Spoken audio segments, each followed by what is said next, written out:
What's up, and welcome to Nighttime at the Nerd Bar, episode 92. You're so close. So close. I was like looking at my calendar of how many weeks, Dang. and it still feels too far. But we will get to 100. We are almost there. So, yay! Yes. Thank you, everybody who's joining us live. We have a live chat going on. If you're watching later, no worries. Comment down below. And introductions. Hello, I am Carrie Lane. And I'm Katie Cullen. And I was like, you can't see it, but I'll lift up. I got my Doctor Who shirt. Nice. That was a fun Comic-Con one a couple years ago. But I have a stat block. Yay. Paola's Pixels does it again. She makes amazing stuff. And we figured this is either a very high dex bard or a very high charisma rogue. Either way, perfect. Nice. We are going to be talking Spy Family, anime news, Overwatch, as well as recommendations for other things you should be checking out. So stick around for all of that. And let's, real quick, looking over the chat, we got Giga Derek saying greetings from the void. Greetings. Be careful. So are you the one that's there when the void screams back? Is that what that is? Oh, that's a good question. Maybe. Yes. Anyway. Yes. So then here we get to things we are excited about. So here's our news. We are forever excited about new Miyazaki features, new Studio Ghibli. I can speak today. Big Monday energy right after the time change. Again, forever excited about new Miyazaki features. And we have news from G-Kids. They have revealed the English language trailer for The Boy and the Heron. The new trailer previews the all-star English language dubcast and features the voices of Christian Bale, Dave Bautista, Gemma Chan, Willem Dafoe, Karen Fukuhara, Mark Hamill, Robert Pattinson, and Florence Pugh. So, as always, for a Miyazaki dub, a star-studded cast. That trailer is available on G-Kids' social media. And The Boy and the Heron will come to cinemas nationwide on December 8th, 2023, in both the original Japanese and in English language format versions. It will begin special preview engagements in New York and Los Angeles on November 22nd, before expanding to cinemas nationwide and in Canada on December 8th. So, keep an eye out for that. It is Hayao Miyazaki's first feature film in a decade, and it looks like fun. I was like, wow, really? It's been that long? Oh. Yeah, it's been a hot minute. There have been Studio Ghibli films, but they have been by his son, by other directors. Like, it has not been the man. So now, for the first time in a decade, we have one from the man, and I'm here for it, y'all. Oh, yeah. Let's go. No, super excited for that. So yeah, always check your local listings for where to get that. And the other thing I forgot to mention, be sure to check us out on NTATMB on Twitter. I mean, it's still Twitter. Come on, we also call it that. But you can follow us on there. We also post other content. And be sure to follow here on the Fanversation. There it is. The Fanversation channel. Subscribe. And we're also on social media. All right, back into news. We got Tokyo Pop. So this one's a little spicy for some folks. Tokyo Pop announces the tense BL murder mystery manga series Love, Murder, Basketball. Which I'm like, all right, that sounds fun. It is a cat and mouse murder mystery against the backdrop of professional sports. And it is going to be coming on November 28th. And the series will be published under Tokyo Pop's Love imprint. And see if there's anything else. Yes, and it will also be available digitally as well. So go check out Tokyo Pop for more information and mark your calendars for November 28th for that. And if you are interested in Love, Fanversation spoke with them at Anime Expo this past year. So check that out, because we have an interview that tells you a lot more about the imprint, what's available, all the fun stuff they do. Yes. Right. This one's for the Los Angeles people. Just gonna be real upfront about that. But if you are in the Los Angeles area and you are a fan of Makoto Shinkai, as we all are and should be, there will be a career retrospective installation of award-winning filmmaker Makoto Shinkai coming to Los Angeles on November 19th. It is a special one-day pop-up gallery installation and film retrospective. And it is going to be at I just saw it. Where did it go? It will be on November 19th at the Academy Museum of Motion Pictures. So that if you are local to Los Angeles, if you are able to see that, that is from 11:30 to 3 p.m. It is RSVP only. To get an RSVP, they open at 10 a.m. Pacific on Monday, November 6th. And the URL is Makoto Shinkai -eventga, EVENTGA .rsvpify.com. So check that out. All right. That looks like it's going to be fun. There is also a screening schedule. There is a public screening of Weathering with You and a public screening of Your Name that day as well. So keep an eye out. Head to that URL if you're local and you'd like to see that. And if you're not local or not able to come, just watch Your Name again. Or Weathering with You or Suzume. If Suzume came back to theaters. I don't know if it's still in theaters, but if it is still in theaters near you, do it. Yes. It's good stuff. Looking back over the chat, we got John Knight says, hello, ladies. Started watching Trigun Dubbing on episode 8. Yes, we did cover that one as well. So which Trigun? Yeah, which Trigun? Because we covered the new one. And we Stampede or OG? Yes, let us know. And if you haven't watched our coverage of that, it's over here on this channel somewhere. It is indeed. Click the link. I was like, somewhere. It's in previous episodes of Nighttime at the Nerd Bar. You can tell because they're the thumbnails that have Trigun on them. Yes, we keep it easy for you on that one. All right. And now the crazy thing is, one, this is good at all times, but we're getting into the holidays and gift giving season. Crunchyroll is bringing some of the best anime merchandise to retail stores across the nation this holiday season. This will be a Crunchyroll fan shop at Walmart, and it's stocked with subscription gift cards, exclusive and beloved Blu-ray DVDs, manga, and vinyl. And it is something for all anime enthusiasts, something to pick up. So either if they're getting into anime, they want to get into Crunchyroll, or they are a collector, there are different things for you. It was looking over. So the new partnership it's gonna have, I covered it, but just see if there's anything else. There we go. Products featured in the Crunchyroll fan shop will be continuously refreshed throughout 2024. So that's great that if you're getting ready and maybe you already have the product, there'll be more later. So check that out over at Walmart. And there's going to be exclusives as well. So we always love exclusives. So, to check out.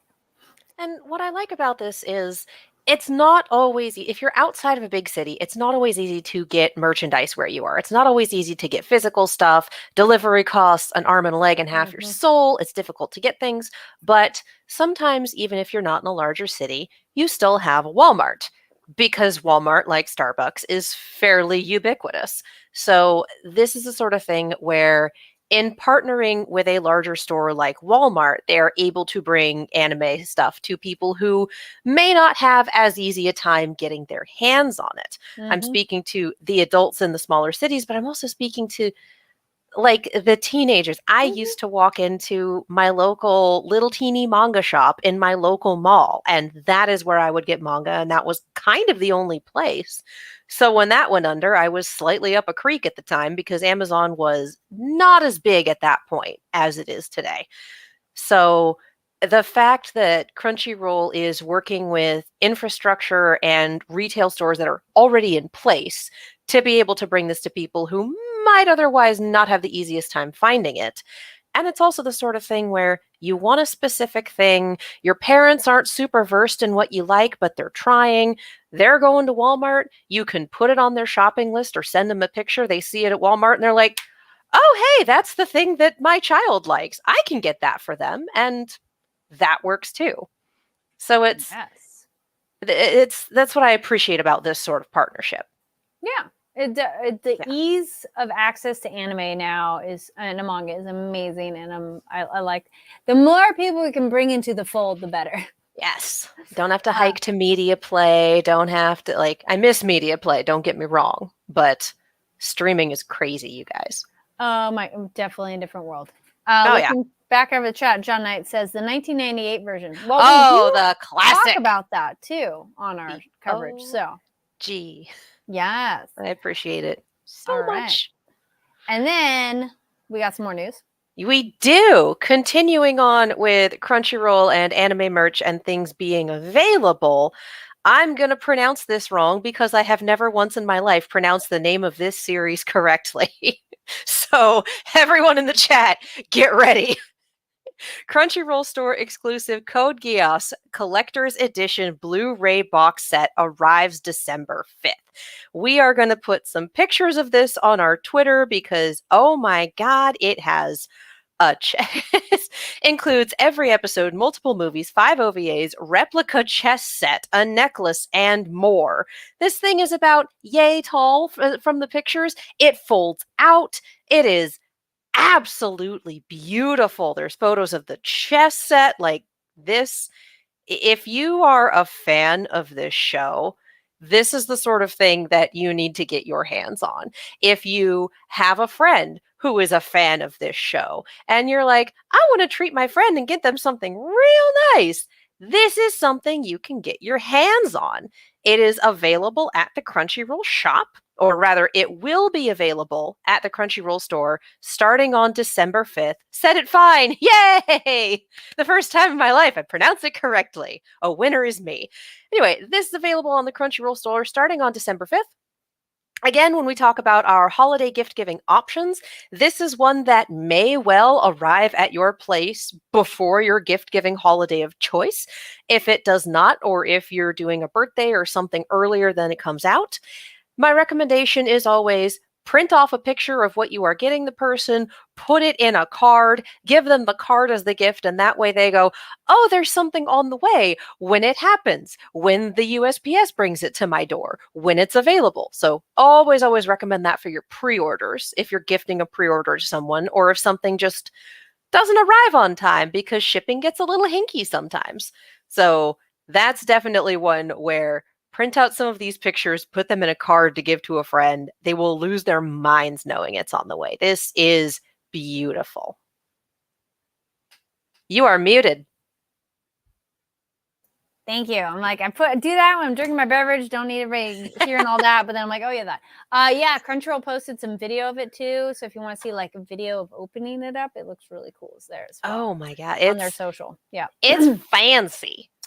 All right. And then speaking of another thing to be excited about, and a series we all love, Crunchyroll has acquired the North American theatrical rights for Spy Family Code White. So this is the first ever film installment from the fan favorite Spy Family franchise, bringing an all new original adventure to audiences. It will be released in theaters by Crunchyroll and Sony Pictures Entertainment in 2024. So no date. But next, no, just says 2024. They will have it available in Japanese, I'm all jingless, Japanese with English subtitles and dubbed in English. And I was trying to see it. It just says the living original standalone story featuring secret agent Twilight and his deadly assassin wife Yor and their daughter Anya in this all new mission. So no details on that plot-wise yet, but that is cool to know that it's going to be a standalone. So that is nice because you could bring your friends who haven't maybe watched the series yet. If not, why not? But it's like, hey, we can all see this together and now go watch the show. I bet they'll have some kind of refresher of who people are, what they can do, and then it'll be a fun adventure. I'm excited. Oh yeah, no, this. Again, there's a scale of movies that fit into their respective anime and how open they are for people who have never experienced the anime before versus how insular is not the right word, but you know what I mean. There's a scale. I'm hoping for this one, just given the show itself and the content, the relatively episodic nature, that this will be the sort of movie where people can just roll in blind and have a great time. Those are generally my favorite, or at least give us a quick recap for the people who are maybe new to a franchise or property. Or, the way My Hero every season is like, by the way, here's the context. By season 6, yes, we're still telling you, that kind Yeah, of idea. But it is nice because then that's helpful, because that's the kind of a true test is, can a random person walk in and enjoy this movie or not? Because yes, it's great to have it for the fans, but it is nice when it's accessible to others as well. So, yeah. The My Hero Academia movies have actually, for the most part, been very good They've been really good oh, about you've never that. seen an episode in your life? Like, don't Doesn't worry. matter. Park it Yeah. here. Yes. So then, speaking of Spy Family, let's chat about Spy Family. And for everyone going, wait, we thought you had an Overwatch segment afterwards. Yes. The segue was too good to pass up. Yes. And Spy Family, this episode, really very much enjoyed it. It was so cute to watch them go on a cruise.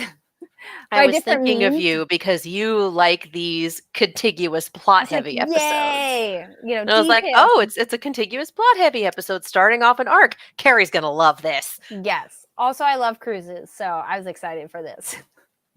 I have not been on a cruise in probably 20, 25 years. It's the sort of thing where they're expensive, you guys. They are, but they're fun. They're very fun. They're a little spendy. You gotta find them when they got deals too. Those are the good ones. Gotta get the or savings. You need to be psychic and pick the correct winning ticket for a department store giveaway. I must say, Real World, that thing where you, when like a Coffee Cup Awards, if you don't know what I'm talking about, go look that up. When you have context of something in reality and then you're watching it on a show, I mean, you suspend your disbelief. You have your suspension of disbelief a little bit, but still, I was like, they won that. You still got to pay the taxes on it. Yeah. I'm like, that's the flip side of this trip. And also just looking at this guy going, well, we know it's taped to the inside of the box and that person's going to pull the winning. And I'm sitting here going, McDonald's monopoly. That whole big scandal about McDonald's monopoly and certain employees of the company hoarding specific money-making pieces. There was a whole thing about that. I feel this is very mustache twirly too.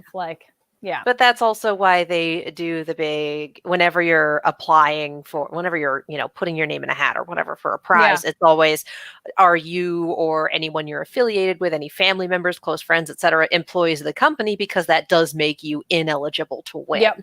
So that is why they do that now and have that legalese to prevent things like this. Yes. No. I was gonna say, okay, momentarily though, because not too bad, because it all kind of works with this. I'm like, hold on, I did win a cruise, so.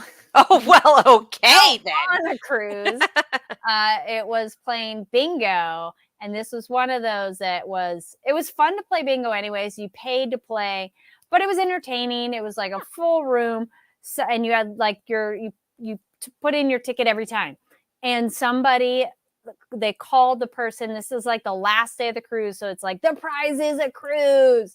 And so, of course, we're all hanging out. And this was a family thing. And this lady goes up.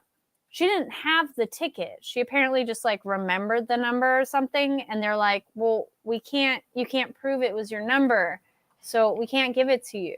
Oh. And she was so excited and ran down there. No. And so then they call the next number.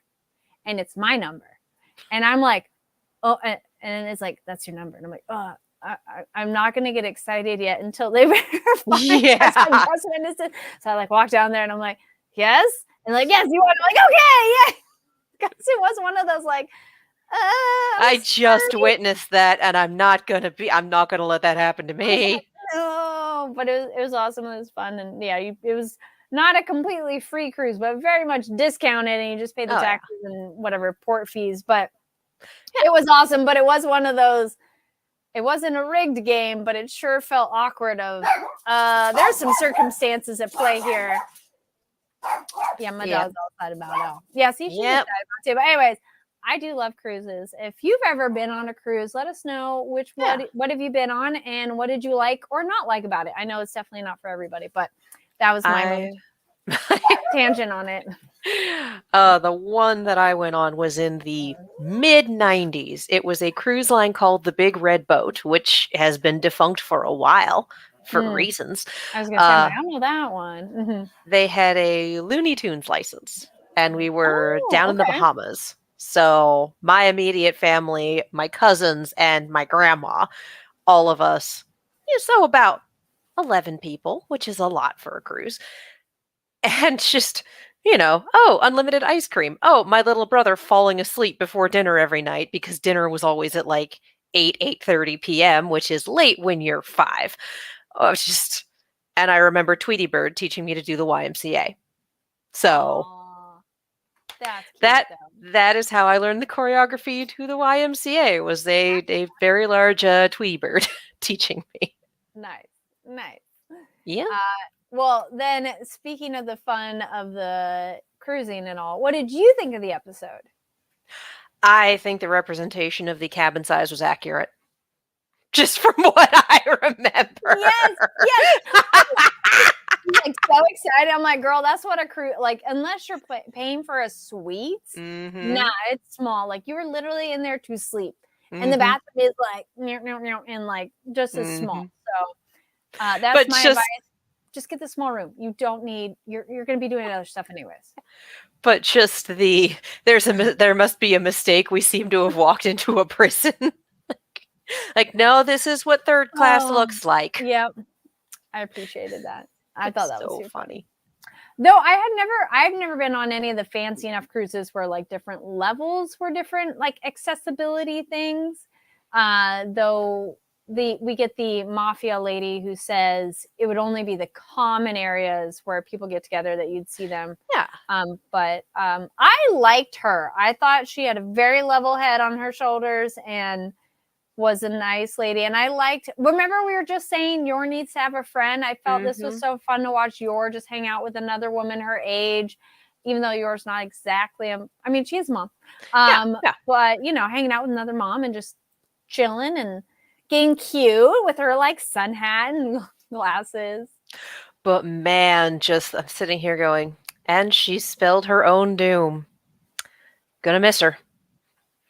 Just because everything being bugged and them picking out like, yeah, it would have been safer for her to just have stayed in I understand that the cabin fever for that one's got to be nuts, but it would also have been much safer for her to just stay in the private room the entire time. But if that happens, we don't have a story. We got Giga Derek in the chat says, I vaguely remember being on a cruise like this. It was awful. Oh no. No. Yeah, cruises, they gotta be done right. Yeah. There can be you can very easily have problems, which speaking of, I love Anya tripping people out, and don't say the boat's gonna sink when you're on the boat. No. It's like, we're gonna have fun till the boat sinks. I need you to not say that. Like, and just Lloyd immediately like checking exits, like very much still in the spy mindset. And on the other side of the fourth wall, us going, nah, dude, you're gonna need that. You're gonna need that. And I did love the real world. Yes, you need to take a vacation because hold on. Yeah, no, vacation is very much necessary. And then it's HR making up for the overtime hours. Yeah.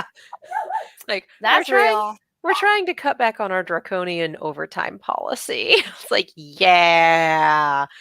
Just remembering last season, the filler but not filler episode of him having mission after mission after mission to the point where people were starting to think that he was cheating on Yor because he was never home. Yes. I'm going to say not quite filler because that's where we picked up the penguin, but also filler.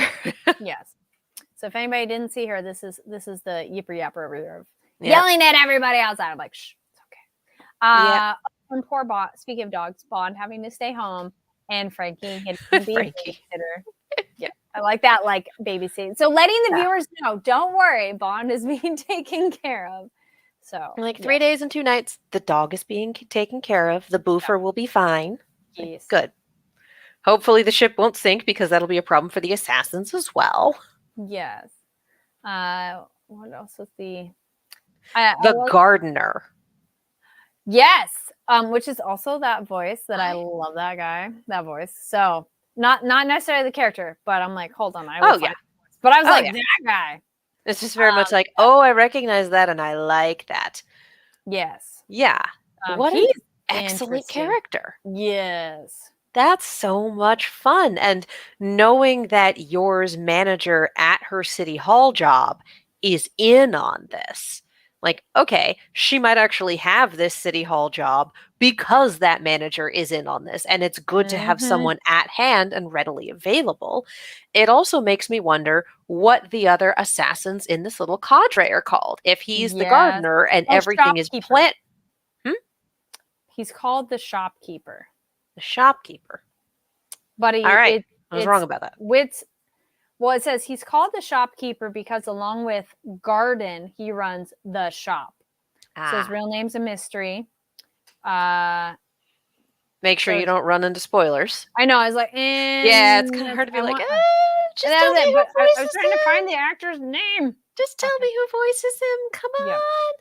I will find it.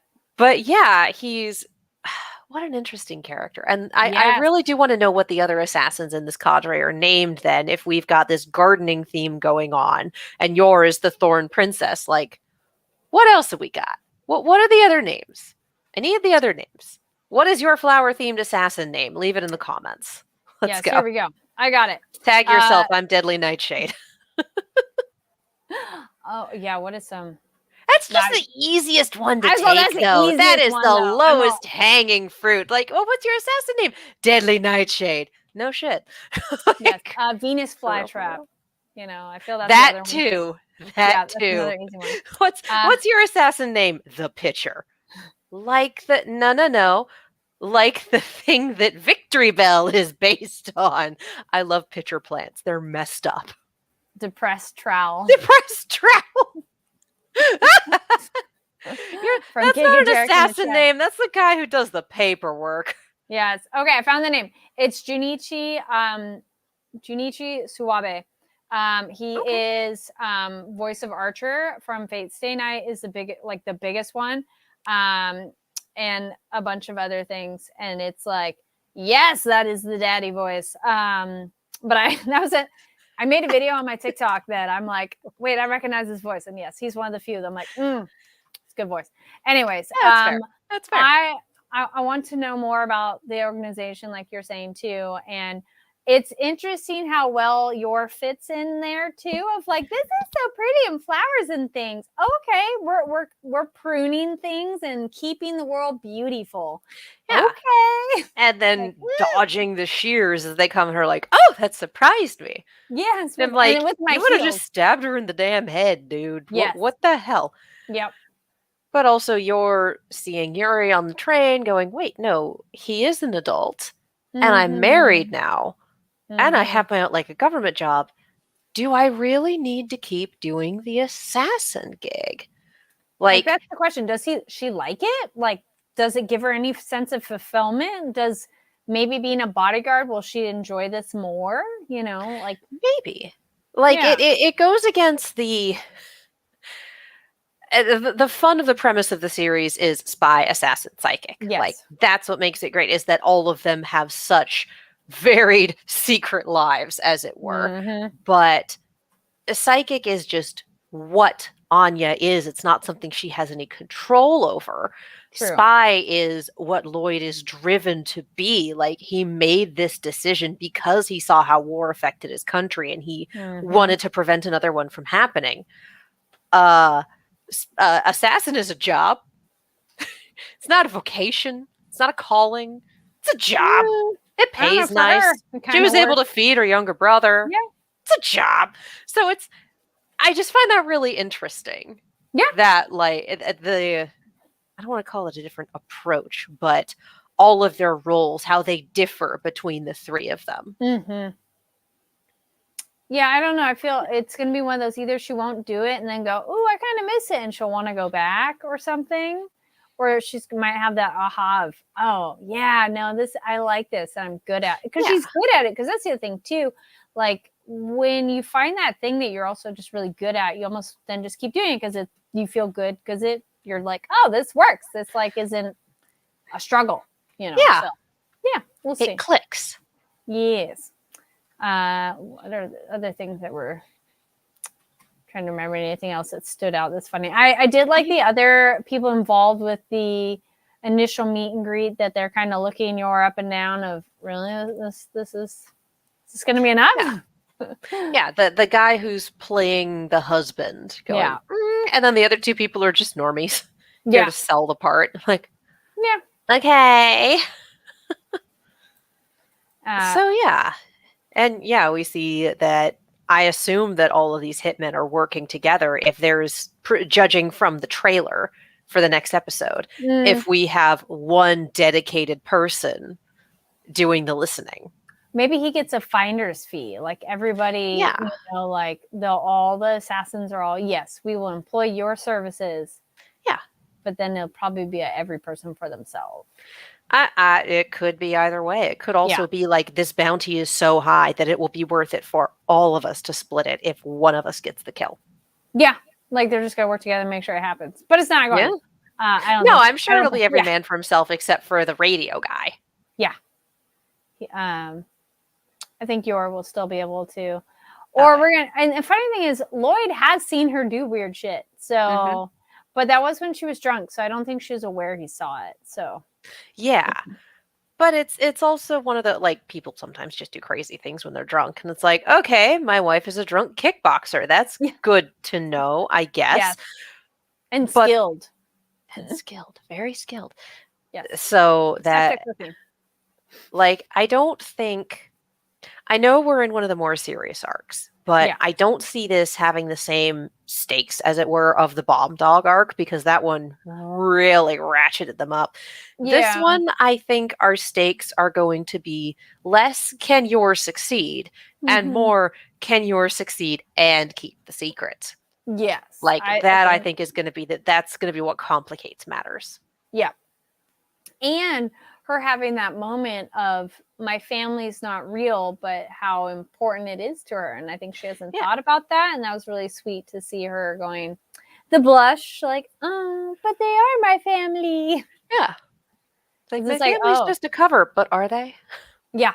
I like that the mafia lady, I'm sorry, I'm forgetting her name already, but she's like, she sees through it right away, like, oh, this is just your cover. Okay, cool. So it's not really your family. And Yor's like, but I like them. And it's like, oh, so no, I like that, and I think it was a good, solid episode, and I'm very much excited to see I want to see this is where we'll have some comedy too, is her trying to not be seen while she's doing the protecting. Yes, that will be where it's going to be funny. And Anya knows what's up, obviously, but we'll see if she's able to not say anything, and if she's able to help, because she's like, yeah, I'm going to help out, and you're like, she helped with the bomb on the date. Yeah, that was.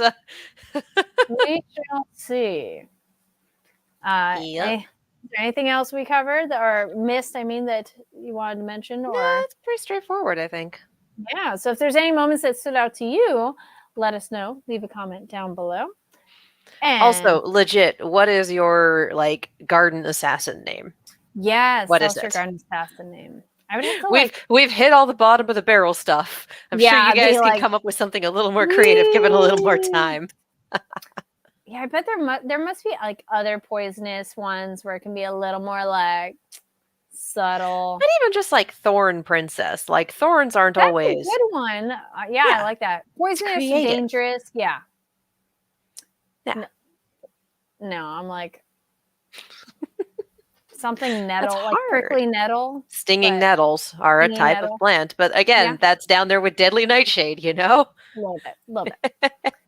The lowest hanging fruit, because we are improvising. Oh, Scarecrow. That's a thought. Okay, that's a little more meta that to on me that. says bodyguard.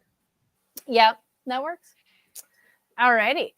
So then, speaking of more other kind of anime, Overwatch League is an anime.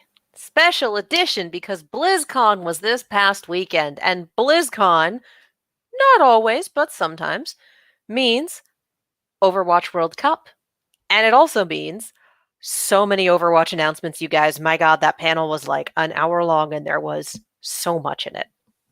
So, let's talk announcements first. I have them all here. God bless the people who go to BlizzCon and just write everything down for those of us who could not attend. Appreciate you guys. Overwatch 2 technically had so many announcements, starting with new characters.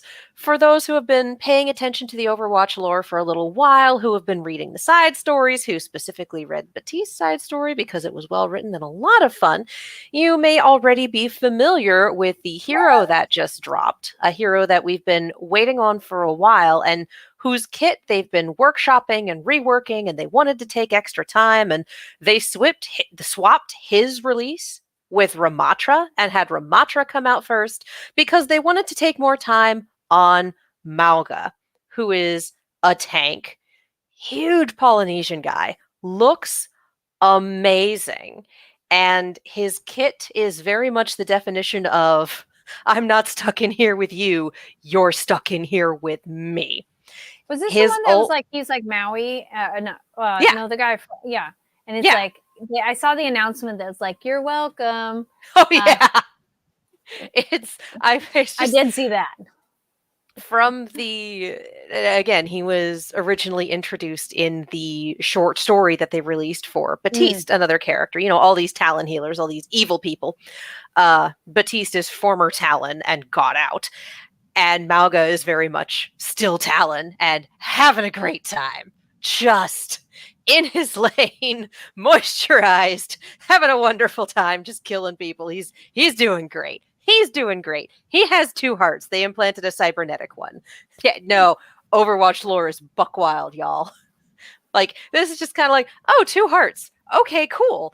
And like, sure, that fits in with the genetically modified hamster who has the gigantic wrecking ball mech and the gorilla from the moon and the scientist from the moon. Pardon me.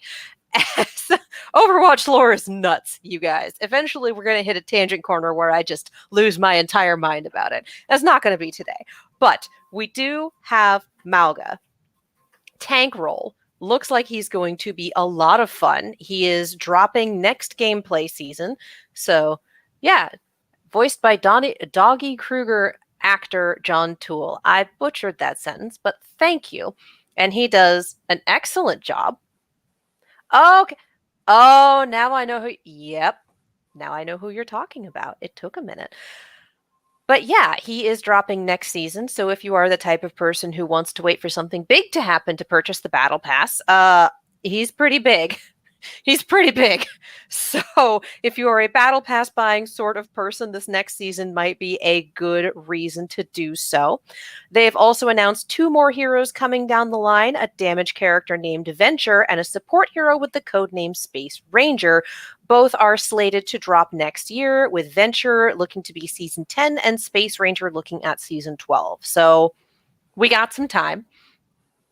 We also have a brand new gameplay type, a PvP mode called Clash. So it's a little bit 2CP and a little bit... wow, I completely forgot what the name of the latest mode is. Flashpoint. Little bit of both. And it's very similar to actually a Team Fortress 2 mode where there's 5 points, you fight over the one in the middle, and then whatever team takes it pushes on to the next point. And you win if you cap all 5 points or if you get a certain score. And the certain score is implemented for this type, because otherwise you could be playing in this match for like an hour with nobody managing to get all 5 points. And that's an ask. That is an ask. So implementing a max score on Clash is definitely a good idea to prevent matches from being insanely long. The map that they dropped for Clash is called Hanaoka. And for those going, that sounds familiar, that looks familiar, or if you're like me and Hanamura was your favorite map and it's been gone for years, it's a street over from Hanamura. Same aesthetic, same look, same cherry blossoms. Like, I'm here for it. I'm very excited for this. This is going to be a lot of fun. There is also an overhaul in the competitive play experience. I'm not going to go through all of the changes for this because it's quite a few, but it is a lot of quality of life improvements, especially when it comes to ranking and to matchmaking. So definitely look up what we had for or just watch the panel. It's in the middle of the Saturday stream, and get all of this information. If you are into Overwatch, especially competitive Overwatch, then it's going to be good. These are good looking quality of life features, and here's hoping it will especially tighten up matchmaking. Like, matchmaking can get a little wild. So here's hoping that, and for those going, matchmaking, pairing you with other random team members if you're not already in a 5-stack, and putting your team against a team with similar skill and similar ranking. So you don't wind up getting completely blown out or just running roughshod over the other team. So there's a little more competition in there. So it's not a fully frustrating gameplay experience for either side, and instead winds up being a fun competitive time. Yep. I say that with love and also with sarcasm, because Overwatch can do everything it wants to try to matchmake, but if your teammates come in with poor attitudes, that's kind of it. So, yeah, comp is not always easy. Comp can be frustrating. It can be very difficult to keep your temper and to keep your optimism. If you find yourself getting angry at your comp game when your match is over, just log off for a minute, walk away, do whatever you need to do to calm down. It is not worth it for you or for other people to take it out on your teammates. It's very important to retain your chill while playing. It is very important not to tilt. It's not easy. Good at life for it any time. Oh yeah. Yeah. Oh my God, yes. But people tilt like crazy in comp games. It's there's a reason that when I'm aligning things and something is, off center, I like to make jokes about, oh, it's tilted like a bad gamer. Yeah. Remember to keep your vibe. Remember to just vibe. It'll be good. Speaking of things being good, World Cup competition. We had a few months ago, we had the first few rounds. We had play-ins. We had the online qualifiers a while ago. We had the group stage, which was earlier last week, and those were played online. Those were the best of 3 matches that determined which countries from their respective groups would be moving on to play at I almost said at the Blizzard Arena. Oh, it's been a minute. Habit at BlizzCon. And we had South Korea, Canada, the team from China, United States, the team from Great Britain, Finland, Saudi Arabia, and Spain, or the Kingdom of Saudi Arabia, rather, trying to get all of these correct, and Spain able to play at BlizzCon. And some of these United States, South Korea, Canada, returning champions, all of them. China, always a bridesmaid, never a bride, has come in 2nd place or 3rd place multiple times. Finland was a powerhouse in 2019 and kind of hadn't been seen since. Spain has been off and on, and the Kingdom of Saudi Arabia has almost never had. It's not that they've never had an Overwatch scene, it's that they've never made it this far, that they went from relative obscurity to coming this far. And the reason I bring this up is because we wound up with some banger semifinal matches, a banger 3rd place match, and an absolutely insane final. All of them on Saturday. All of them went to map 5, which it's crazy to have literally every match of the day go to a map 5. Tells you all of the teams are playing extremely well. Everything is hotly contested. Like, watching these matches, it is unbelievably good Overwatch. There are no drop plays. There are no running roughshod over anyone. There was a C9. Of course there was a C9. There's gotta be. But nobody dropped things, and if there was an issue, they corrected it, they moved on. They were absolutely crazy games. Our 3rd place game was between Finland and South Korea. South Korea got taken out by the team from China. They did not make it to the final match. And then they got taken out by Finland, and South Korea did not make it to the podium. For context, Finland and the Kingdom of Saudi Arabia both had teams made up mostly of contenders players. There were 1 or 2 pros or former pros, but they were mostly contenders players.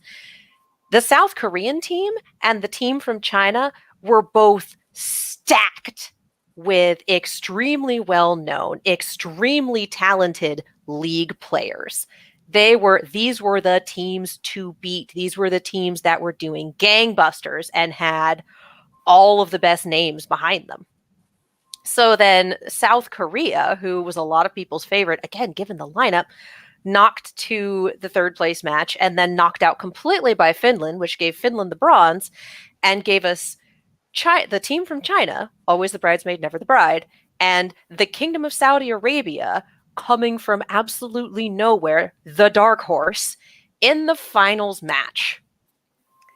The Kingdom of Saudi Arabia won in a reverse sweep.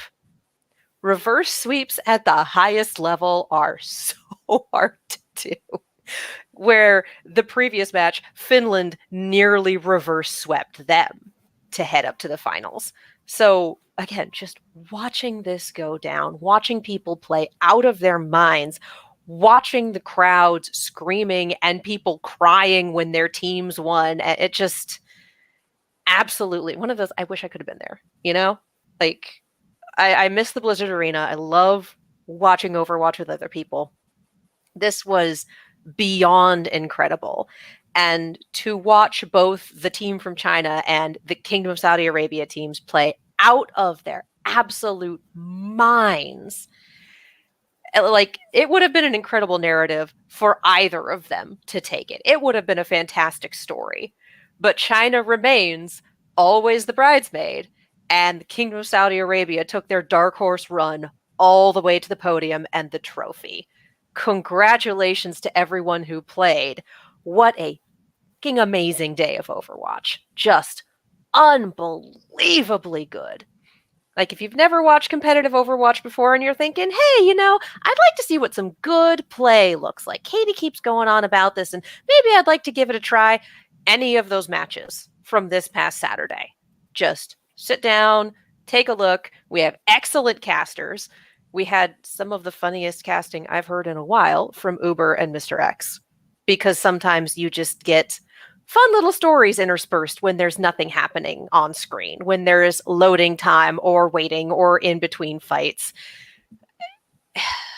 We had excellent casters as well. Excellent death team, excellent everyone. So if you're looking for high-level Overwatch and you want a taste of the best, this past weekend, the Overwatch World Cup semifinals, third place match, and finals. All fantastic. All right. So yeah, that does it for our special edition of Overwatch League is an anime. Yeah. You know, that's our OVA, as it were. Well, it works. Are we going to get another season? We don't know, but we're going to find out.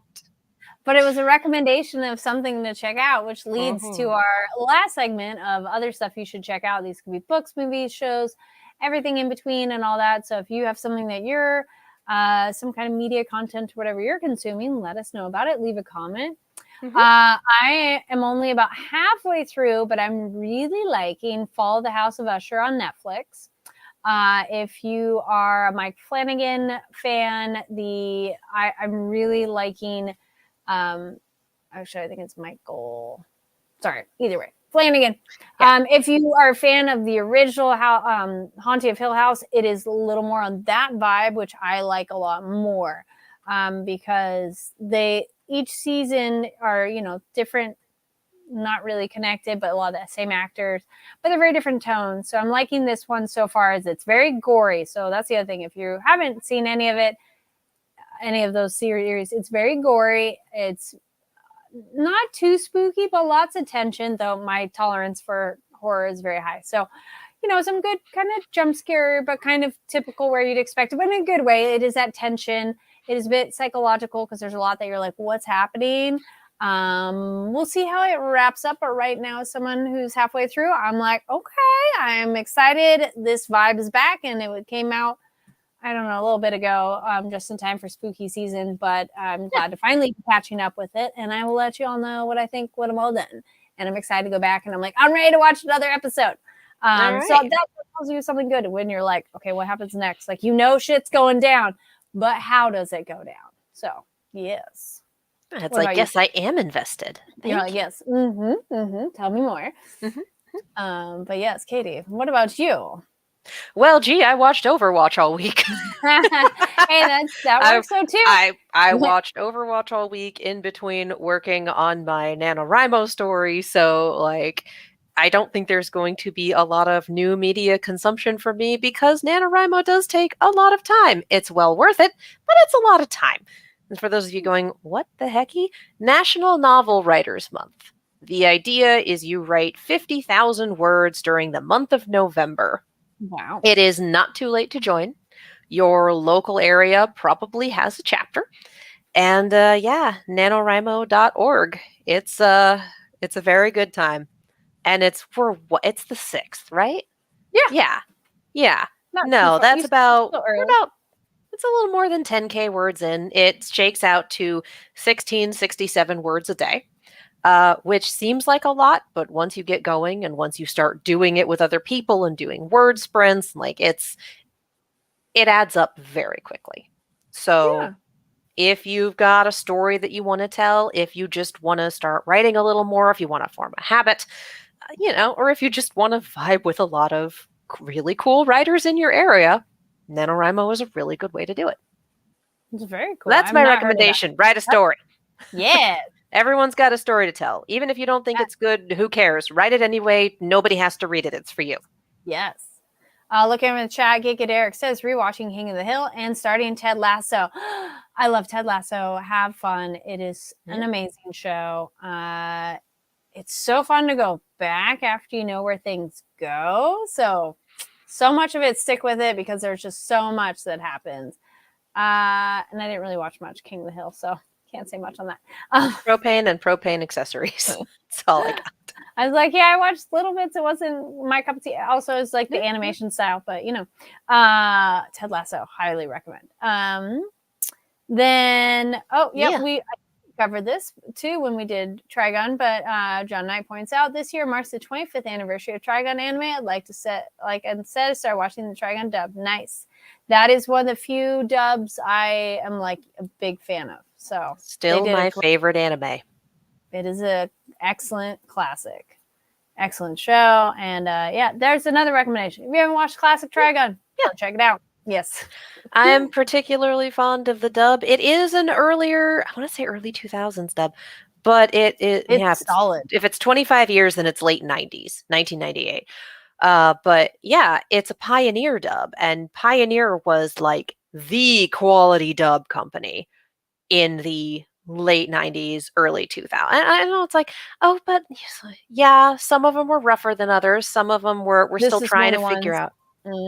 Yes. Yeah. And I mean, not every dub in that era was great. Not every dub in that era was terrible. Not every dub right now is great. Not every dub right now is terrible. It's like saying, oh yes, all movies are great or all movies are terrible. No, there is a gamut, friends. And Trigun for that era was definitely one of the better dubs. And just listening to Johnny Young Bosch losing his entire mind as Vash is a chef kiss performance. Unbelievably good. Yes, absolutely. No, he's one that I'm like, core memories. He's one where it's like every time they roll around and do another Vash performance, I'm like, just give it back to Johnny. Just give it back to him. Just give it back to him. Yes. He's good. He's extremely good. Yes. Looking at the chat again. Yes. Love and peace.